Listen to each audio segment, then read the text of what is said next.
Kozhikode പേരാമ്പ്രയിൽ CPM പ്രവർത്തകർ പള്ളിക്ക് നേരെ കല്ലെറിഞ്ഞത് ലഹളയുണ്ടാക്കാനെന്ന ഉദ്ദേശത്തോടെയെന്ന് പോലീസ്.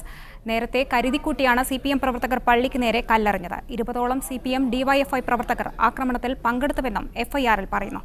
FIR-ന്റെ പകർപ്പ് മീഡിയ വണ്ണിന് ലഭിച്ചു.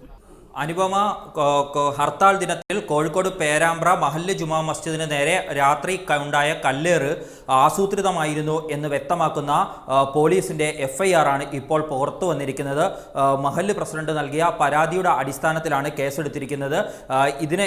ഇതിനെ തുടർന്ന് കഴിഞ്ഞ ദിവസം CPM-ന്റെ ബ്രാഞ്ച് സെക്രട്ടറിയും DYFI-യുടെ മേഖലാ ഭാരവാഹിയുമായ അതുലിനെ പോലീസ് അറസ്റ്റ് ചെയ്യുകയും കോടതിയിൽ ഹാജരാക്കി റിമാൻഡ് ചെയ്യുകയും ചെയ്തിരുന്നു. ഈ FIR-ലും റിമാൻഡ് റിപ്പോർട്ടിലുമാണ് പോലീസ് കാര്യങ്ങൾ വ്യക്തമാക്കുന്നത്.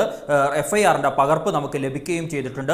ഇതുപ്രകാരം ആ ദിവസം മതസ്പർദ്ധയുണ്ടാക്കി ഇരുവിഭാഗങ്ങൾ തമ്മിൽ ലഹള സൃഷ്ടിക്കുക എന്ന അത് കരുതിക്കൂട്ടി അത്തരം ഉദ്ദേശത്തോടു കൂടിയായിരുന്നു 20ഓളം വരുന്ന CPM DYFI പ്രവർത്തകർ സംഘർഷമുണ്ടാക്കിയത് എന്നാണ് വിശദീകരിക്കുന്നത്. ഇതിന്റെ ഭാഗമായിട്ടാണ് മഹല്ല് പള്ളിക്ക് നേരെ കല്ലെറിഞ്ഞത് എന്നും ഈ FIR-ൽ വ്യക്തമാക്കുകയും ചെയ്യുന്നുണ്ട്.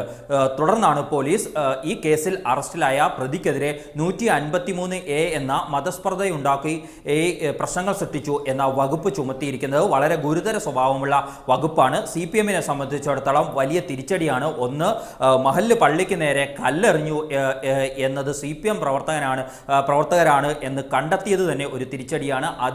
അതിനു പിന്നാലെ തന്നെ അത് കൃത്യമായ ഉദ്ദേശത്തോടു കൂടി ലഹള സൃഷ്ടിക്കാനായി CPM നടത്തിയതാണ് എന്ന പോലീസിന്റെ FIR-ലെയും റിമാൻഡ് റിപ്പോർട്ടിലെയും വരികൾ പാർട്ടിക്ക് വലിയ തിരിച്ചടിയാണ് ഉണ്ടാക്കുക എന്നുള്ളതാണ് വസ്തുത.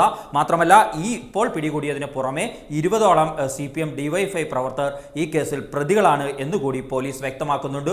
അതായത് പള്ളിക്ക് നേരെ സാജു ആണ് വിവരങ്ങൾ നൽകിയത് കോഴിക്കോട് നിന്ന്.